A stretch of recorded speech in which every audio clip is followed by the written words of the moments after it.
lujo para nosotros, lo trajimos de Buenos Aires, nos encanta lo que hace Waldemar Cubilla. ¿Cómo te va, Waldemar? Muy bien, muchas gracias por la invitación. Un placer para nosotros. Y bueno, queremos saber esto, ¿no? Vos trabajás en una biblioteca que armaste vos. Sí. Contanos primero un poco esto de tu historia. Vos venís, creciste en un basural, toda la vida esta tuya, cómo fuiste desarrollándola y cómo llegaste a este punto donde sos licenciado en Sociología y estás haciendo el doctorado en Sociología. Así es.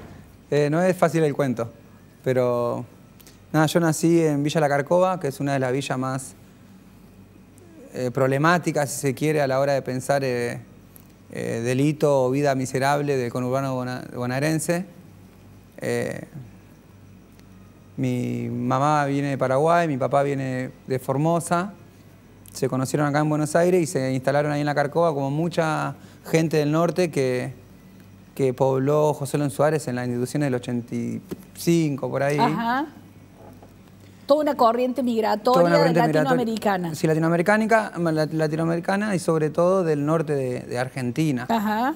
Sí, que venían a Buenos Aires y se junta con... justamente estaban el proceso de la dictadura militar estaba rompiendo la Villa Miseria, que estaban en el centro de la ciudad. Ajá. Y se rearmaban en las afueras de la ciudad, serían José Lon Suárez. Ahí donde está La Carcova también funciona el SEANSE, que es el centro público de depósito de basura. Es el cinturón ecológico, le decimos nosotros, donde se tira la basura que se produce en toda la capital federal y gran parte de la producida en la provincia de Buenos Aires. Y también funciona un complejo penitenciario con 3 cárceles y una alcaldía donde se encuentran detenidas aproximadamente 2.000 personas, 2.500 personas. O sea, como esto que estábamos hablando antes un poco fuera de cámara, ¿no? O sea, todo esto que el sistema considera que es lo que no le sirve al sistema. O sea, ese lugar va a parar tanto los objetos que el sistema considera que no le sirven, como las personas que el sistema considera que no le sirven. Sí, podría ser pensado así. La cárcel como las personas que no sirven y el SEANSE como lo material de esos objetos que otra gente desecha. Justamente José Lon Suárez es muy conocida por un relato de Rodolfo Walsh, que en su libro Operación Masacre relata los fusilamientos de José Lon Suárez. Ajá. Que describía en esa crónica qué era lo que pasaba en nuestra tierra, ¿no? Una tierra de masacre, de fusilamientos. Y hoy sigue habiendo muertes, cuerpos de gente muerta que va a parar ahí, que son tirados a las bolsas de desperdicios, ¿no? O sea, también encuentran muertos, hoy siguen encontrando muertos. Claramente. De hecho, nosotros decimos que el SEANSE funciona como un cementerio para nosotros también. Ajá. El hecho más conocido es el caso de Diego Duarte, un chico ciruja que buscando zapatillas en el SEANSE fue sepultado por la basura y que hoy, después de 15 años de su desaparición o de su asesinato, todavía no pudimos encontrar su cuerpo. Y así muchas historias, ¿no? Pero crecer entre basura o teniendo una relación particular con la basura también hace que uno proyecte la vida de modo particular, o por lo menos... ¿Cómo proyecta la vida? A ver, ¿cómo proyecta la vida? ¿Cómo le ves a la vida siendo una persona que crece en una zona donde las personas depositamos la basura? Nosotros, por ejemplo, la relación con el trabajo aparece primeramente clandestina, informal o ilegal muchas veces, ¿no? Nuestra idea de trabajo, de acceso laboral o de formación profesional tiene que ver mucho con la basura, ¿no? Como nosotros decimos que muchas familias nuestras se hacen cirujas de profesión, saben tratar la basura, saben reciclarla y ponerla en valor, ¿no? Allá donde mucha gente considera un material sin valor, sin uso, nosotros ahí estamos agregando valor y en un término más ambientalista, si se quiere, cuidando nuestro ambiente, ¿no? Sería buenísimo si Pancho nos va pasando las fotos, del trabajo que van haciendo allá en la biblioteca que ustedes armaron en ese lugar, ¿no? O sea, ustedes lograron combinar todo esto que la sociedad no quiere y generar un espacio para trabajar con los chicos del lugar. Contanos esto de cómo meten ahí el proceso de educar y de sacar de esa mirada, de esa condición a un montón de niños y generarles una resignificación de eso. Hay una dimensión muy particular mía, que me tocó estar muchos años preso, porque de chico entendía que... Yo siempre digo, ¿no?, que le pido a la gente que me escuche que no juzgue moralmente mi historia, ¿no? Simplemente yo la hago pública y la comparto considerando que puede ser útil para otros jóvenes de la actualidad, ¿no? Yo entendí que con el delito podía salir adelante. A ver, mucha gente, ¿sí?, entienden que a través del robo pueden salir adelante. Pero esto no es una condición solamente de quien crece en una sola marginal. Tenemos a un montón de políticos, a un montón de empresarios que cometen grandes delitos porque creen que de esa manera salen adelante también. Esto no tiene que ver con la clase social, esto tiene que ver con una idea de cómo podés hacer las cosas para poder salir adelante. Sí, siempre lo que se castiga en realidad no es el robo, sino el modo de hacerlo, de cometerlo. Y el segmento al que pertenece la persona que lo hace. De hecho, las cárceles están pobladas de gente pobre. Así es. No hay de bajo nivel educativo, de un promedio etario de 25 a 30 años, ¿no? Como a mí me tocó estar preso de los 18 años, durante 9 años, porque crecí entendiendo que o la basura o el choreo era una posibilidad concreta de salir adelante. Lamentablemente pasé muchos años de mi vida preso, pero afortunadamente no me mataron, ¿no? Y también afortunadamente lograste dar vuelta a eso. En la cárcel tuve la posibilidad de terminar secundario y tener mi experiencia universitaria. Hoy soy licenciado en Sociología por la Universidad Nacional de San Martín, porque por el año 2008 la Universidad de San Martín empezó con un proyecto político universitario de garantizar el derecho a la educación a un grupo de presos. En ese grupo estaba yo y pude comenzar mi carrera universitaria en la unidad número 48 de San Martín y egresarme recientemente de la licenciatura, bueno, 2 años ya. Hoy estoy haciendo el doctorado en Sociología, pero creo que esa experiencia particular de encierro y de educación, o de educación en cárcel, podríamos decirlo, construyó un nuevo horizonte para mi vida y para muchos de mis vecinos o de los chicos que hoy comparten en la Biblioteca Popular La Carcova. Todo el bagaje teórico que pude haber acumulado en mi experiencia universitaria se muestra aplicada en la construcción de una organización social. Eso, contanos esto que hacen en La Carcova, contanos sobre esta biblioteca que armaste. Cuando saliste de la cárcel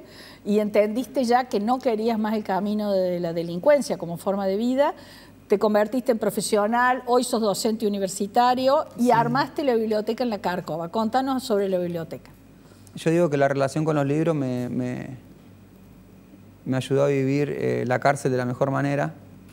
Cuando estuve preso tuve mucho vínculo con los libros, armé una biblioteca en la cárcel, eso me volvió universitario, me volvió docente, y cuando recuperé mi libertad, tan solo seguimos intentando con el grupo que trabaja en la biblioteca, de replicar esa experiencia. Ajá. Como que la propuesta fue, si una biblioteca en la cárcel terminó con una unidad académica universitaria en la cárcel, ¿qué podría pasar si armamos una biblioteca en la villa? Y eso fue lo que nos impulsó a fundar la Biblioteca Popular La Carcova, que hoy lleva 7 años de vida y se transformó en una especie de centro cultural o parque educativo, le decimos nosotros, ¿no? Como, La Carcova, y no solo La Carcova, sino todas las villas del área Reconquista, hoy entienden en la Biblioteca Popular una ventana a la universidad.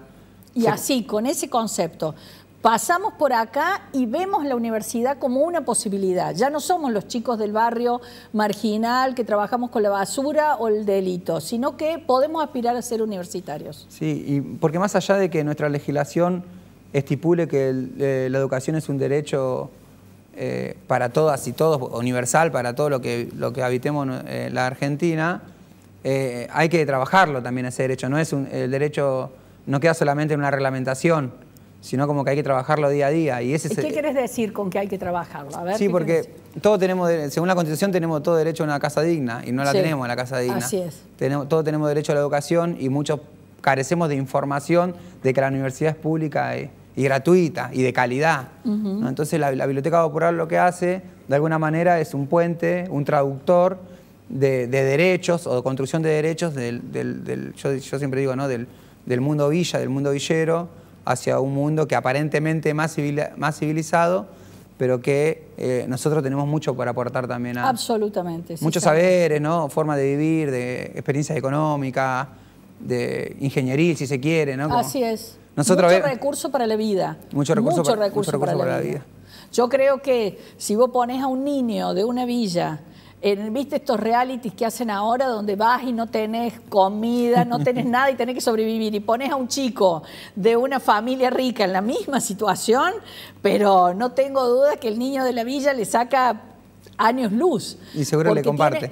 Y seguramente comparte. Seguramente le comparte. Seguramente. Creo que el trabajo que hacemos en la Biblioteca Popular tiene que ver un poco con eso, ¿no? Con la reconciliación. Con la reconciliación, hermoso término. Con la reconciliación entre seres humanos, o sea, ¿no? Como yo tuve la posibilidad de vivir en carne propia la pobreza material, la pobreza intelectual, si se quiere, estar mucho... Pero es que en realidad, a ver si coincidimos, la pobreza no es material, es intelectual. Cuando vos empezás a tener recursos intelectuales, salís de la pobreza material. O sea, un país que quiera salir de la pobreza tiene que dar recursos intelectuales a sus habitantes. Eso te saca de la pobreza. Es una inversión educativa por un proyecto de país como más inclusivo. Inclusivo y de desarrollo. Claramente, y yo... cuando me hice universitario pude comprender la situación en la que estaba. ¿Qué comprendiste? Y no sé, yo por ejemplo, al leer El nacimiento de las prisiones de Michel Foucault, estando preso, pude entender cómo estaba siendo parte de un mecanismo de exclusión o de destierro, si se quiere, que hacía que muchos chicos pobres estemos encerrados en cárceles de máxima seguridad.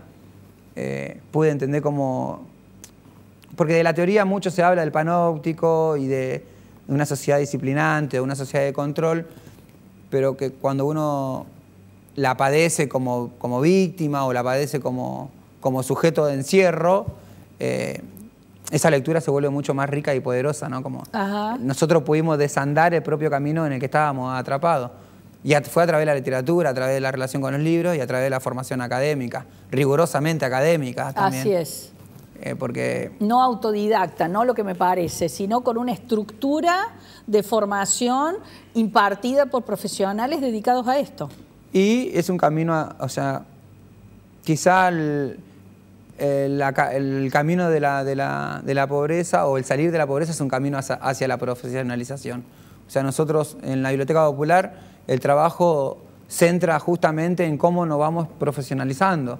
Cómo nuestros saberes, que son aparentemente más de la experiencia, del saber hacer cotidiano, del sobrevivir, si se quiere, se vuelven más técnicos, ¿no? Y aportan a nuestra sociedad una herramienta, ya sea en seguridad, en justicia, en derechos humanos, en educación, en salud. Verdadera, con un discurso coherente con una práctica verdadera. Sí, legítimo.